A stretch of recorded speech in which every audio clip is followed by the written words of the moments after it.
the said parcels of land. They are in Kasarani and Makadara, Buruburu Phase 5. The other land in question is LR number 209 stroke 4844 stroke 124 that was designated for use by the Mbotela Charcoal Dealer Self-Help Group. The Senator for Embu, Senator Alexander Mundigi, will also be directing a few questions to the Cabinet Secretary for Lands.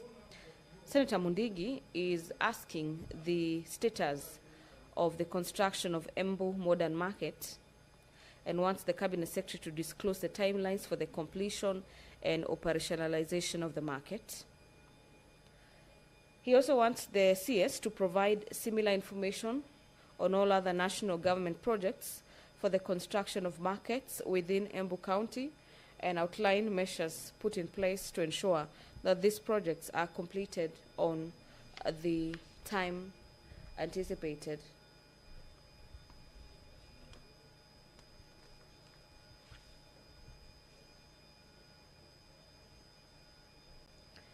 There are further questions directed to the CS for lands. Among them is that the CS is this morning expected to provide details on the circumstances under which the parcel of land in South Sea Ward in Langata constituency, registered as LR number 209/10-10, on which the College of Insurance stands, was encroached upon by a private developer who has already excavated and constructed a perimeter fence around the portion of land. The senators also want to understand the steps that the ministry has taken to address the situation and safeguard the rights of the Insurance Training and Education Trust, who are the legitimate owners of the parcel of land in question. And finally, the CS for Lands is also expected to explain how the ministry intends to generally address the growing menace of the fraudulent acquisition and encroachment of public land by private developers.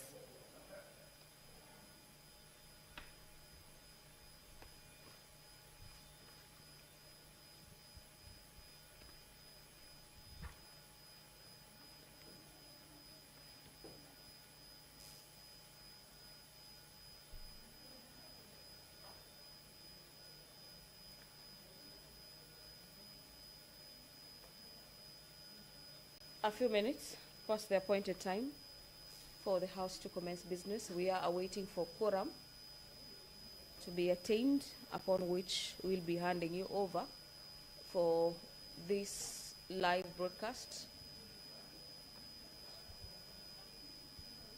The rallying of senators to get to the chamber this morning, or popularly known as whipping, at the corridors of Parliament is underway for members to get into the chamber this morning.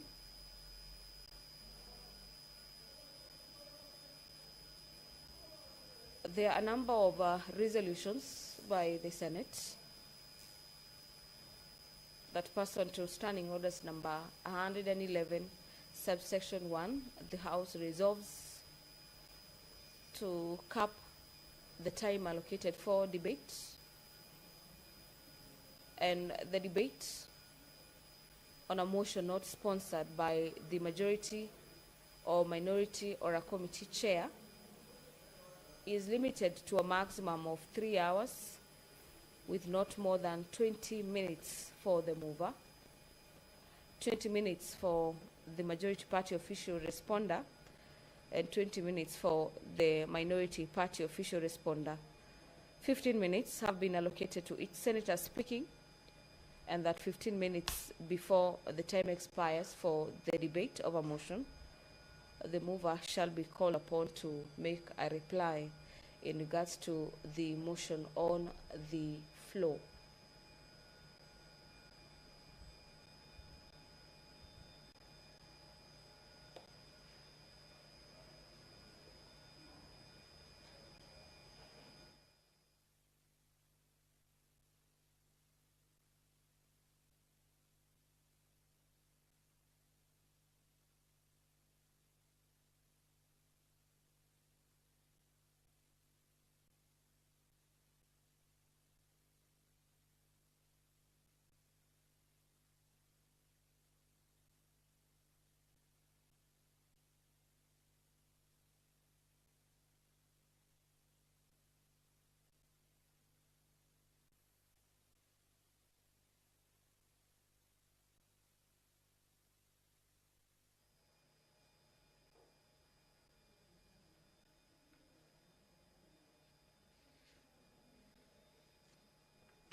this morning,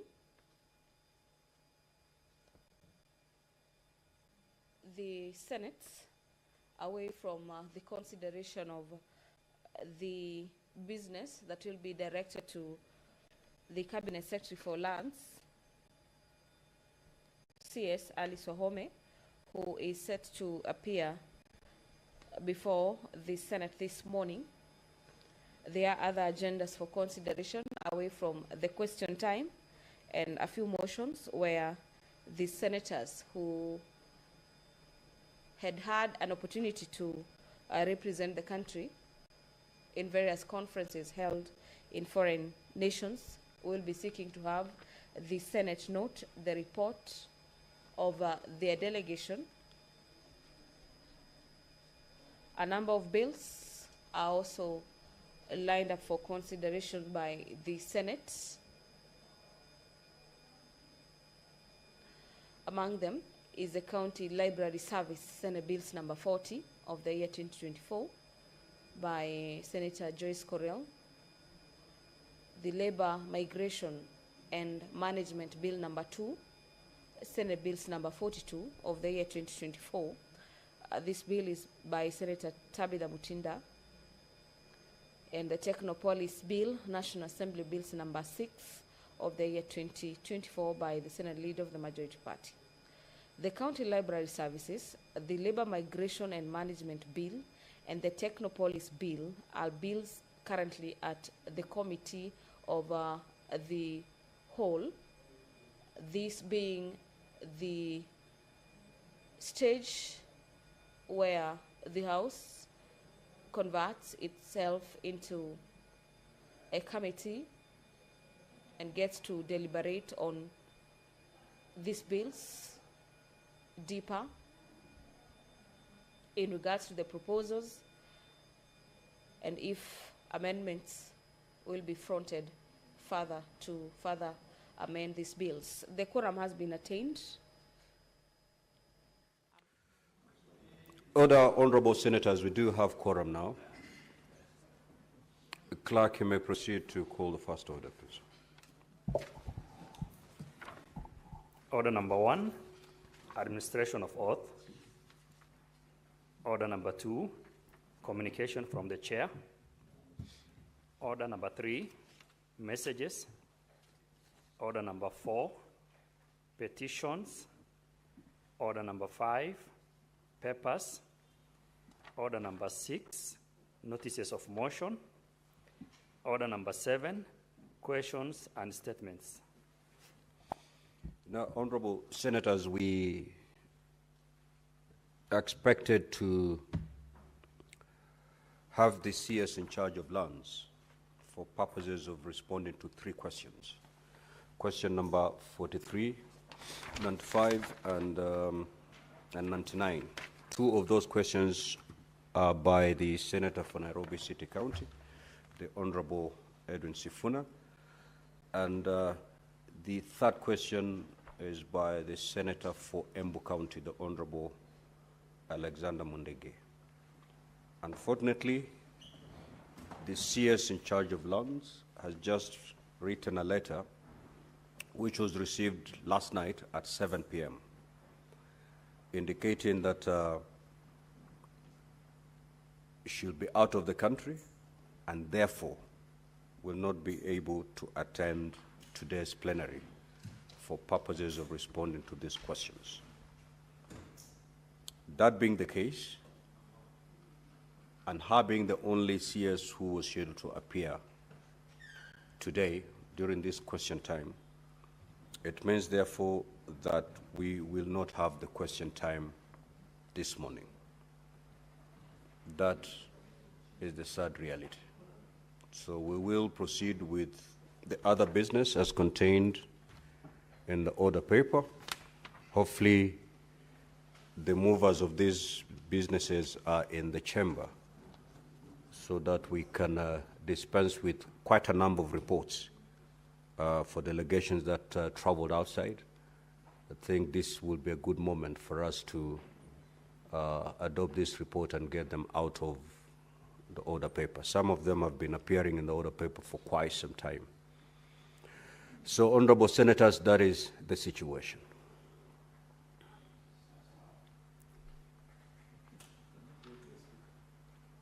Yes, Majority Leader.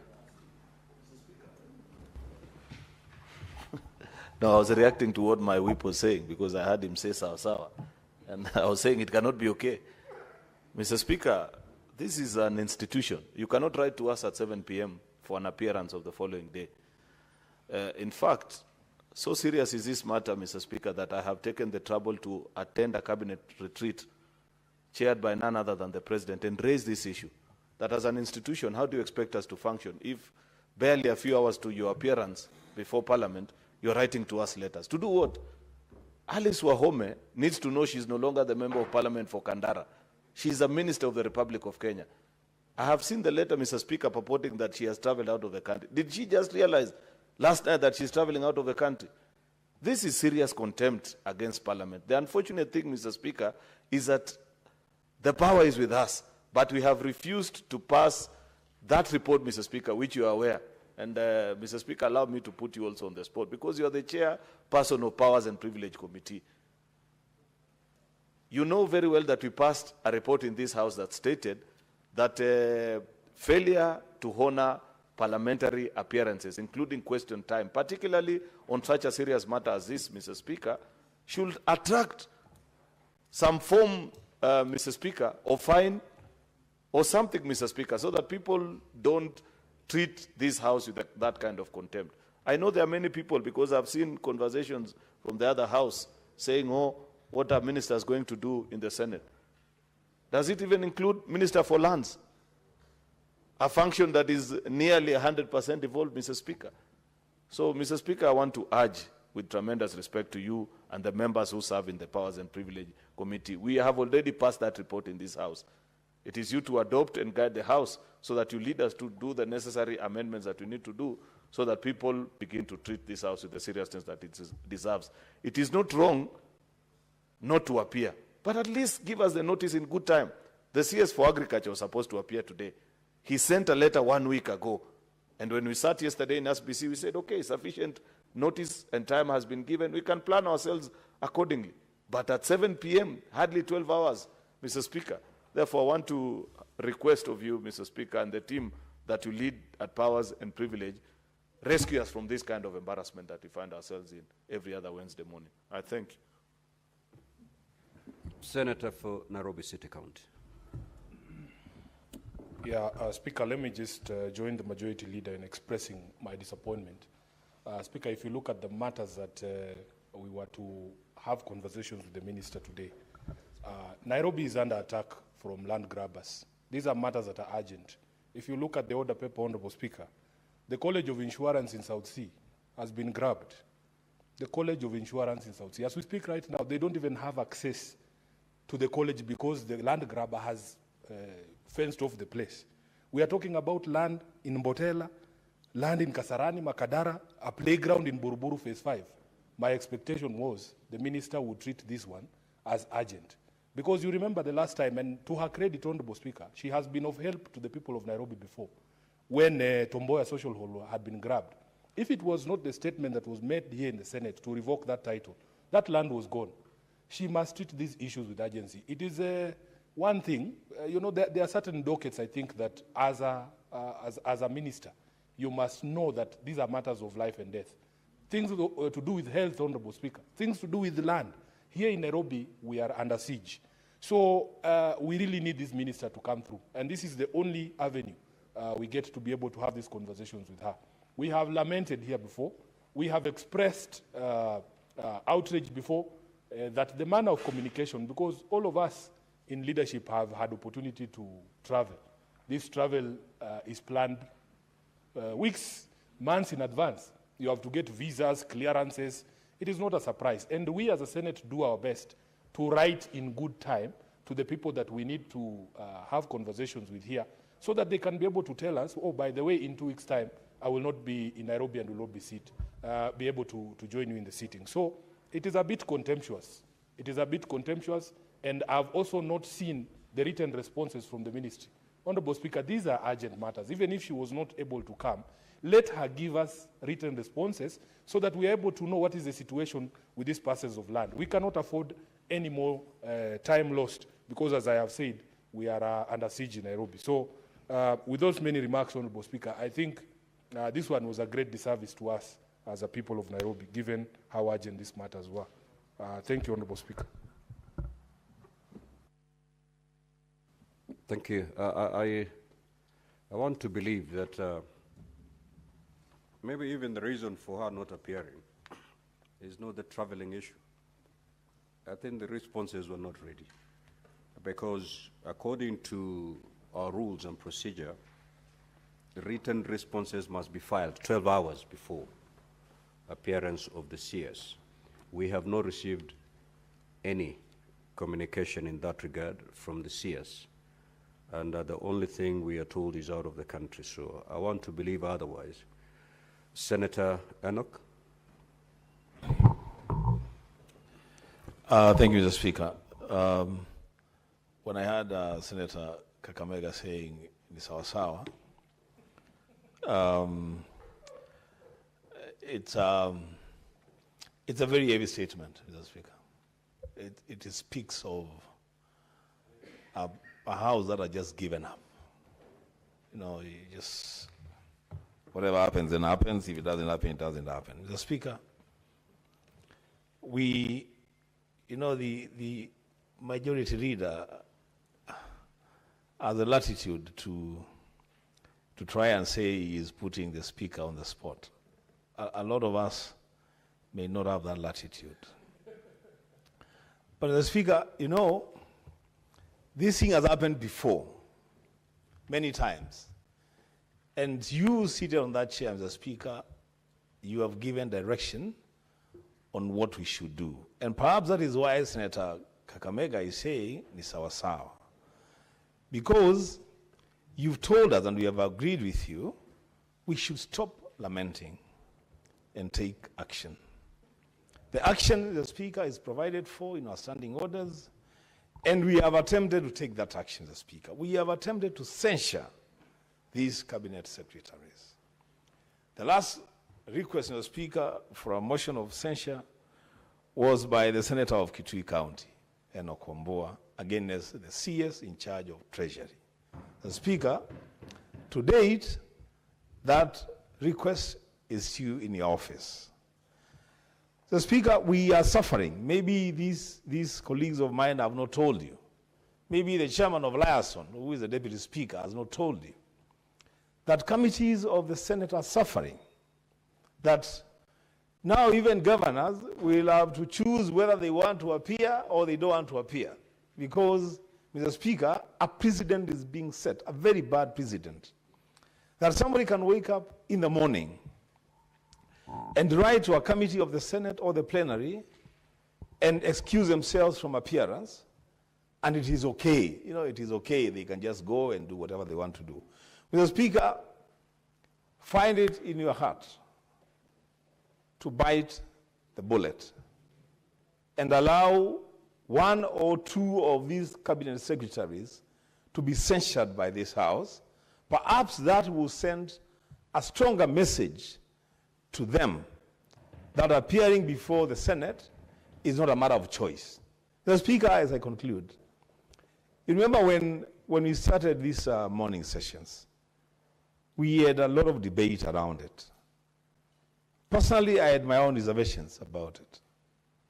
But I discussed with the majority leader, and we agreed, yes, that's okay. Perhaps it's the best way of doing these things to also give this Senate, this House, some visibility and allow cabinet secretaries to appear before us and respond to questions.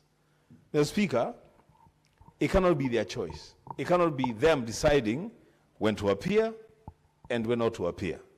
The Speaker, as I conclude, please guide us and lead us into censuring one or two of these cabinet secretaries, and then I think the rest will learn their lessons. I thank you, Mr. Speaker. Senator Mondegi.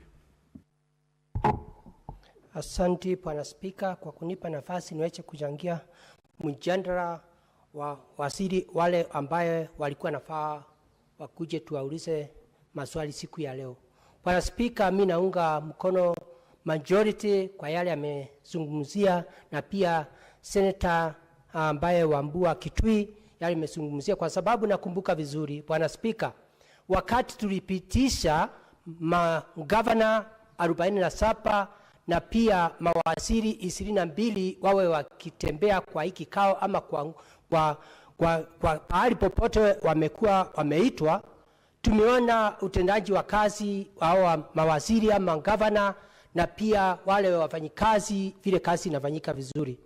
Na wakati tunafaa tukuje hapa siku ya Jumatano asubuhi saa 3, Bwana Spika, tunakuwa sisi maseneta tunatumia pesa nyingi sana ndio tuweze kukuja hapa kutoka asubuhi mpaka saa 7, kwa sababu kikao ni saa 8, tunatumia pesa nyingi sana ya serikali. Bwana Spika, kama ni siku ya leo waziri wa hadhi ama waziri wa masamba angekuwa anakuja hapa, naunga mkono seneta wa Nairobi kwa yale amesema juu ya Nairobi, vile masamba nyingi imeibiwa, mambo mengi yamefanyika. Bwana Spika, nikikumbuka wiki jana kuna masamba ambayo iko Ruiru, unakuta iende ikawa aidha makanisa, inasemekana makanisa ilinua njia ifai, ama ni wenye masamba walikuwa nashinda vitu kama hizo. Waziri kama huyu angekuja hapa, hata kama hii haikuwa swali langu, iende ikawa kuna mtu angemuuliza, je, ndio hiyo title deed iwe revoked ilikuwa namna gani? Kwa hiyo ni mambo mengi sana ambaye siku ya leo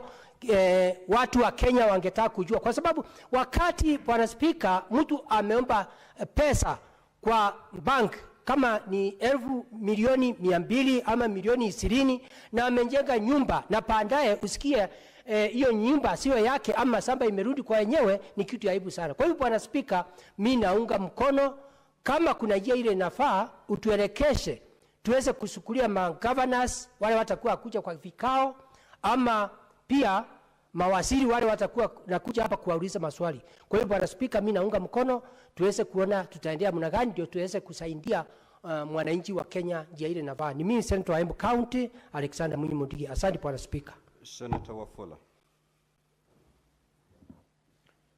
Asante Mheshimiwa Spika kwa nafasi hii. Kwanza ni kusema kwamba nina huzuni sana kwa sababu iwapo mawaziri ambao wamepewa nafasi kuhudumia Wakenya ambao hawana sauti, hawana nafasi ya kujitetea, wanaweza kukuandikia barua pasipo kuthibitisha kwamba ni kweli wana safari. Lakini cha msingi Mheshimiwa Spika, ukikaa katika maeneo ya Majembe ama maeneo ya Kula Bata hapa Nairobi, Mheshimiwa Spika, utapata kwamba kuna watu ambao mashamba yao yananyakuliwa ama yamo mbioni kunyakuliwa na hakuna yeyote anayewasikiza.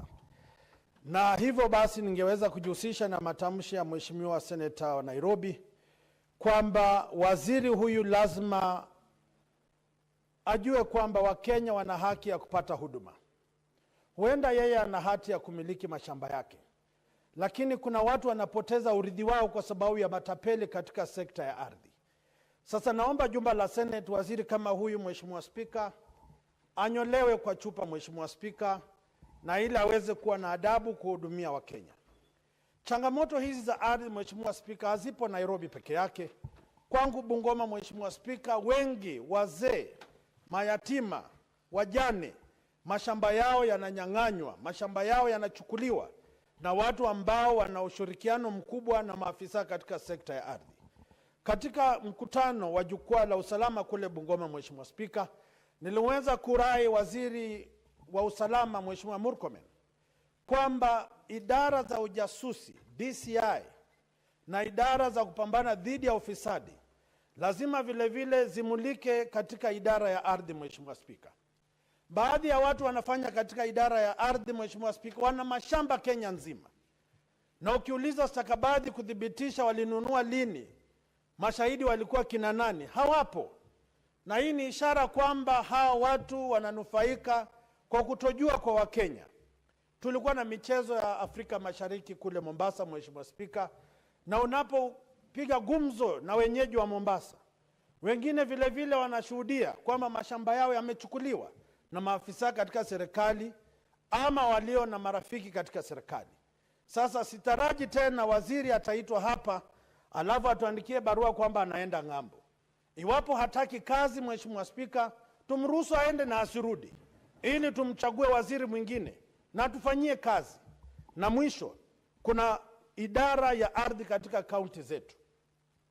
Mheshimiwa Sifuna alitaja hapa katibu fulani katika kaunti ya Nairobi ambaye anabadilisha tu umiliki wa ardhi kana kwamba yeye ndio mwenye mashamba hapa Nairobi.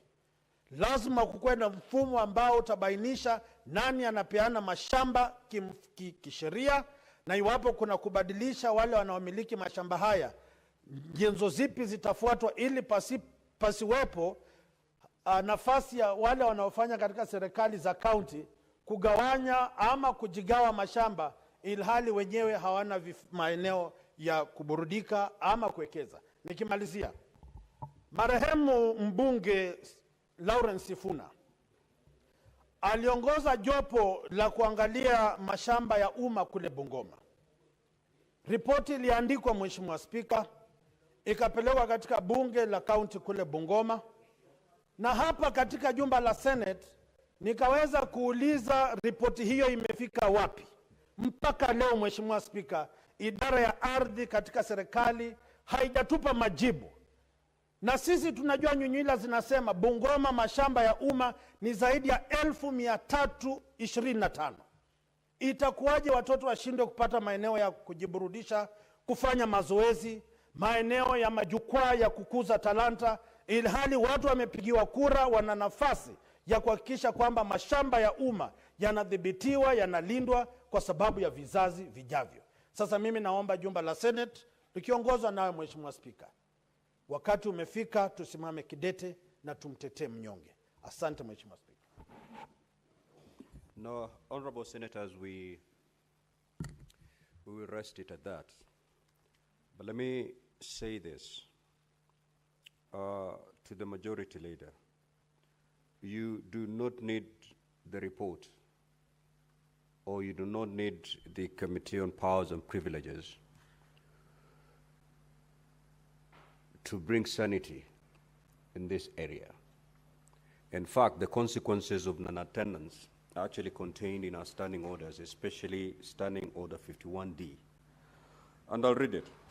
The Senate may, where Cabinet Secretary fails without reasonable cause to appear and respond to question, under this part, move a motion to censure the Cabinet Secretary. That is the recourse you have, honorable senators. And you may want to use this sparingly, or you may want to enforce it and enforce it to the full.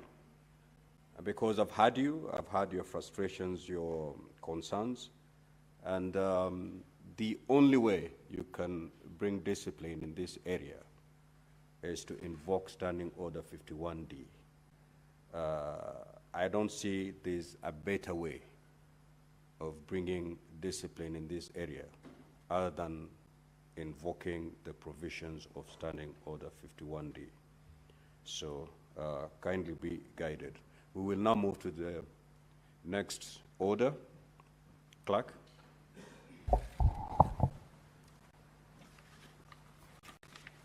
Order number 8, motion. Report of the proceedings of the Parliamentarians' Dialogue at the Africa Climate Summit 2023, held in the National Assembly Chamber, Parliament Buildings, Nairobi, on 3rd to 6th September 2023. The Honorable Senator Moses Kajwang. So that business will be deferred. Next order. Order number 9, motion. Report of the Parliament of Kenya delegation to the 2025 hearing of the Interparliamentary Union, IPU, held at the United Nations in New York, United States of America, on 13th to 14th February 2025. The Honorable Senator Catherine Muma.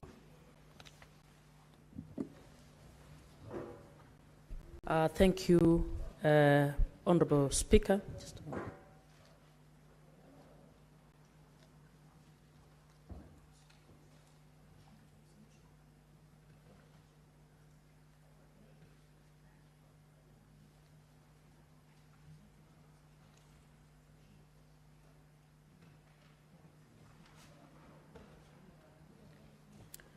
Honorable Speaker, I wish to move the motion that the Senate notes the report of the Parliament of Kenya delegation to the 2025 hearing of the Interparliamentary Union held at the United Nations in New York, United States of America on 13th February 2025, laid on the table of the Senate on 17th July 2025.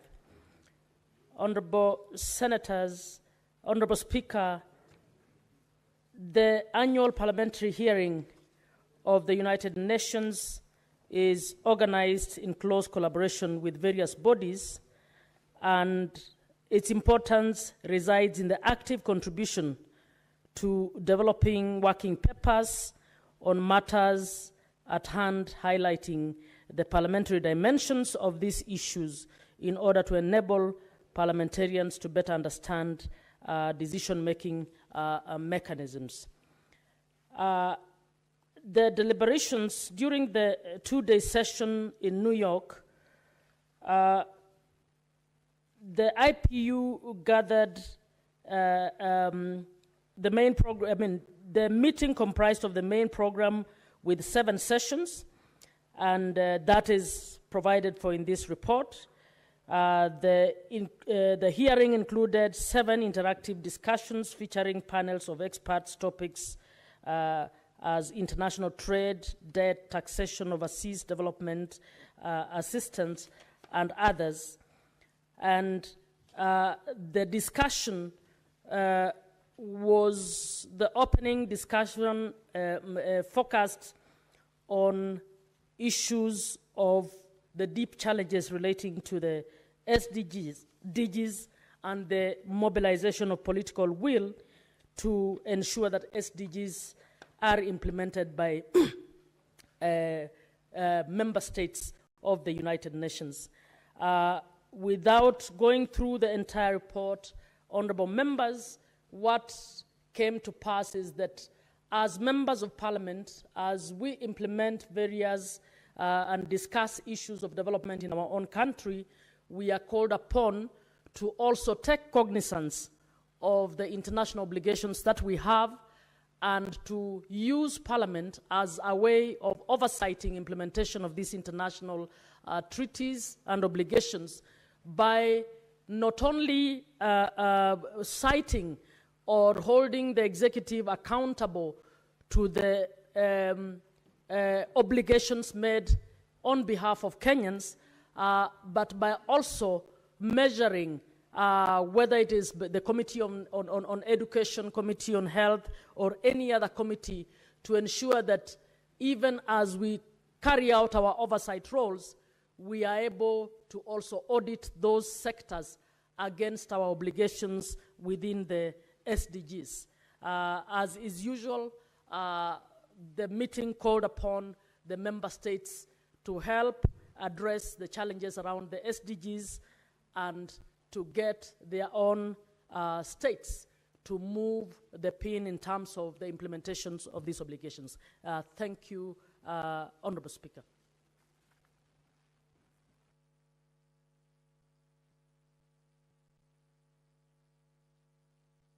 Honorable Speaker, I beg to move. I request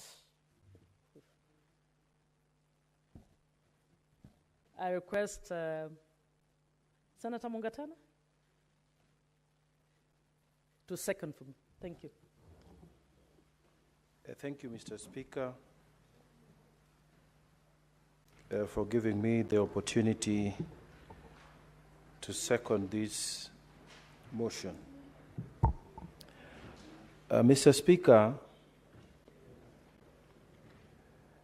one of the things that remains very commendable on behalf of the Kenya delegation that went there is that this parliament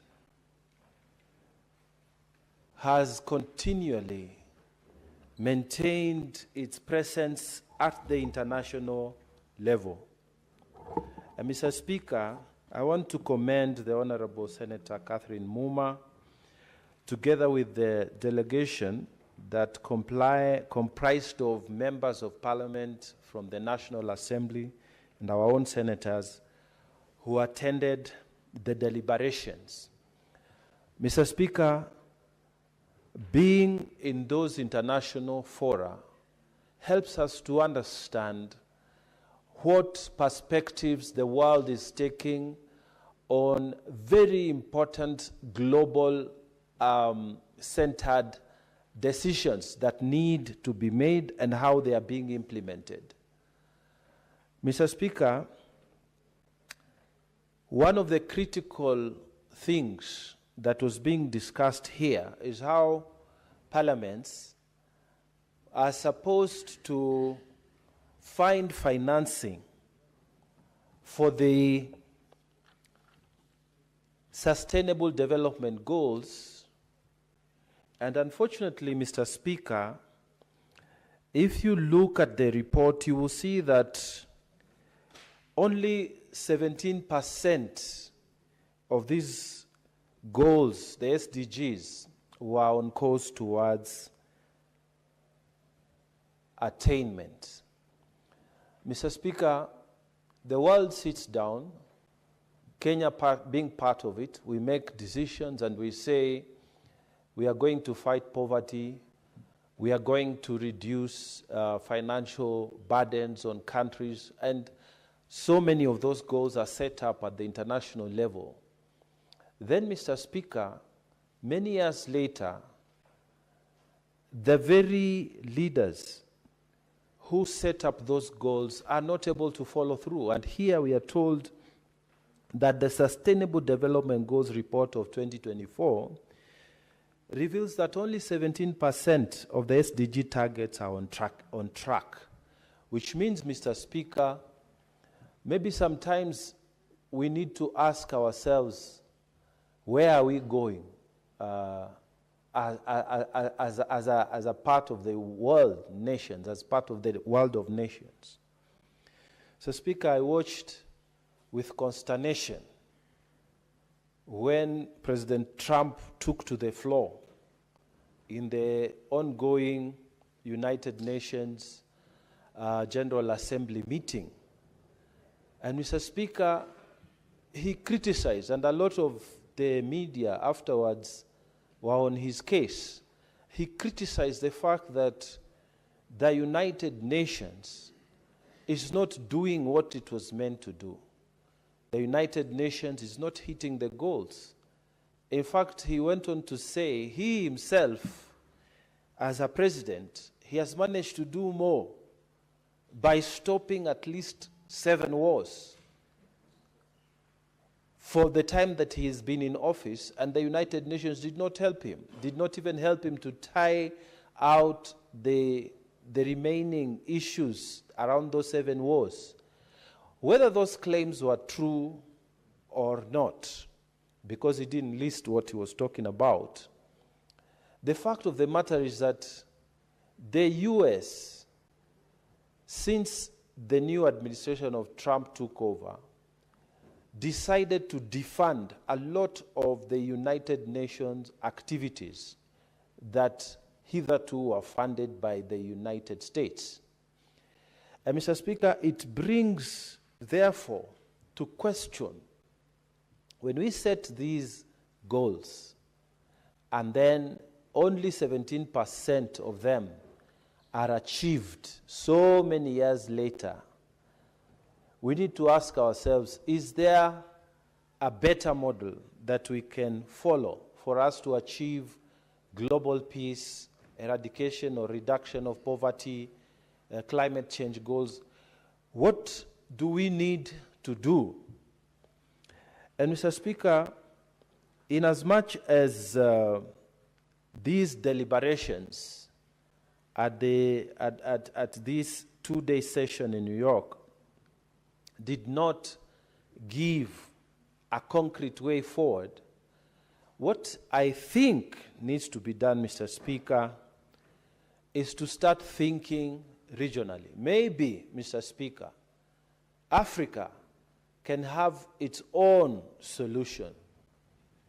And we who are playing a part at the continental level, we have found it very useful that when you discuss matters with Namibia, with Morocco, with Tunisia, with DRC, with Ghana, and countries that are within the continent, it is easier to understand each other. So when we set those goals, they seem to make more sense than setting goals that are so wide and so global, and then they become impossible to achieve.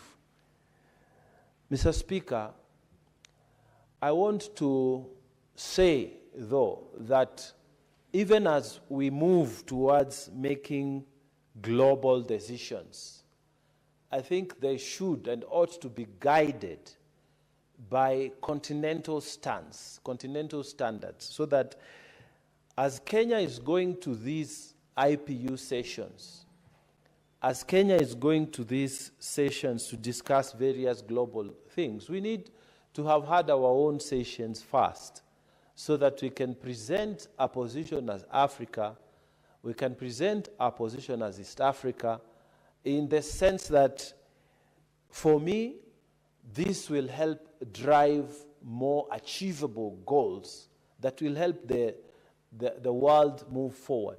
If we can set, say, 10 goals in Africa and we achieve 5 of them, as opposed to all these SDGs, and then we are told only 17% have been achieved, I think we will be making a greater way in terms of progress. However, Mr. Speaker, my proposal, as I second this report, is to say that it is not over until it is over. We have many, many decades to go before maybe this world runs out of energy or something crazy happens. So we must keep the pressure to eradicate poverty. We must keep the pressure to push for peace. We must keep the pressure to keep crime down across the world. We must keep the pressure to reduce this xenophobia that is developing around the world. And parliaments across the world, Mr. Speaker, hold the power to guide in terms of legislation on where we need to see our world going. Mr. Speaker, we need to see a world where it is possible for our children and their children and their children to move freely. Motion. I thank you, Mr. Motion. I thank you, Mr. Speaker. Honorable Senators, I will now propose the question. The Senate notes the report of Parliament of Kenya delegation to the 2025 hearing of the Interparliamentary Union, IPU, held at the United Nations, UN in New York, United States, on the 13th to the 14th of February 2025, which was laid on the table of the Senate on Thursday, 17th of July 2025. Now, I do not have any indication on my dashboard of any senator wishing to contribute to this motion. And I will ask the clerk, do we have the requisite number for me to put the question?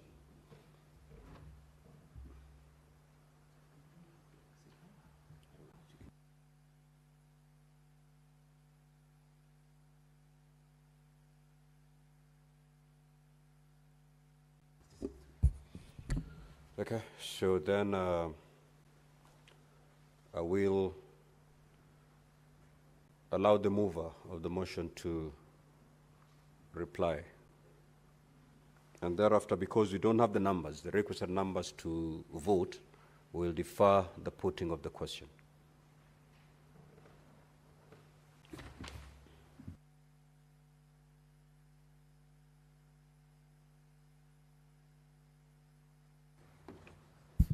Honorable Speaker, I move to reply, and pursuant to Standing Order 66.3, I request the deferment of the putting of the question on the motion to a later date. Thank you. So the putting of the question is hereby deferred. Next order. Order number 10, motion. Report of the 67th Commonwealth Parliamentary Association CPA Conference held in Sydney, Australia on 3rd to 8th November 2024. Senator Jackson Mandago. Honorable Speaker,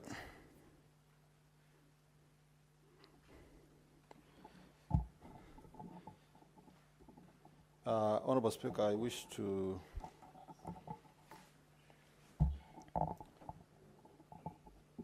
give notice of motion that the Senate notes the report of the 67th Commonwealth Parliamentary Association Conference held in Sydney, Australia. Honorable Senator, you are moving the motion. You Sorry. already gave notice, I think, yesterday. Thank you, Honorable Speaker. Honorable Speaker, I wish to move the motion that the Senate notes the report of the 67th Commonwealth Parliamentary Association Conference held in Sydney, Australia on the 3rd to 8th of November 2024, laid on the table of the Senate on Tuesday, the 22nd of July 2025. Honorable Speaker, and I request Senator Moma to second.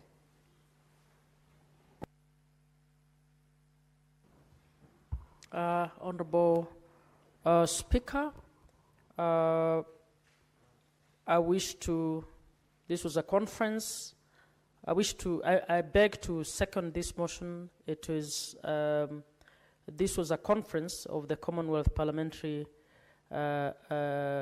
Association, and Honorable Speaker, I have read through the report, is basically, it was a procedural motion that discussed the structure of the Commonwealth Parliamentary Association and made some decisions on how it should be restructured. I beg to second. Thank you.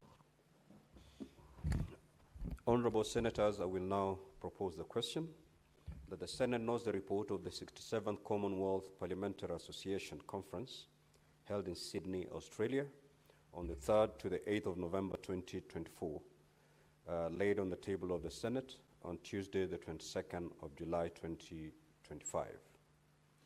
There being no indication of an honorable senator wishing to speak on this motion, I will ask the mover to reply.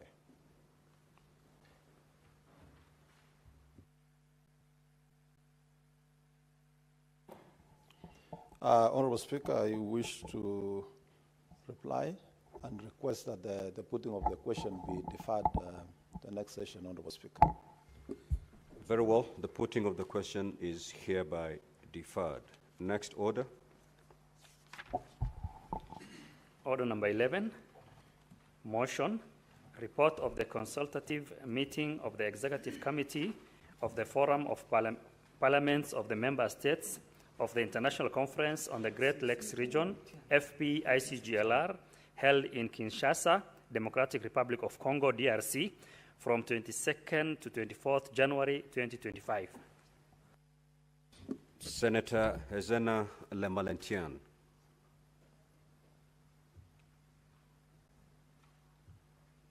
This business is deferred. Next order. Now, Honorable Senators, I think that was the last order in today's order paper, and therefore I shall request all of us to be upstanding.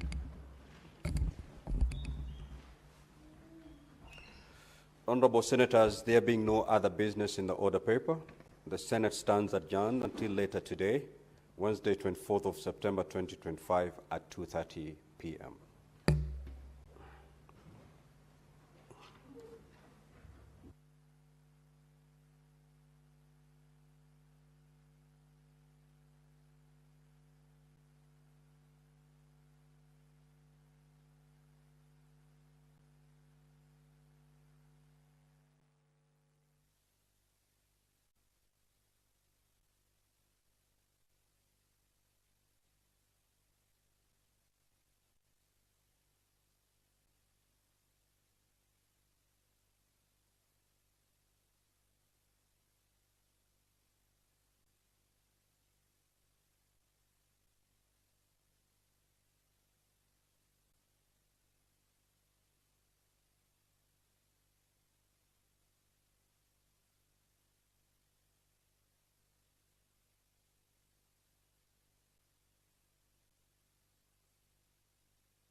constituency to see actually where the disparity is, so that when we employ, we also have intentionally addressed the inequalities.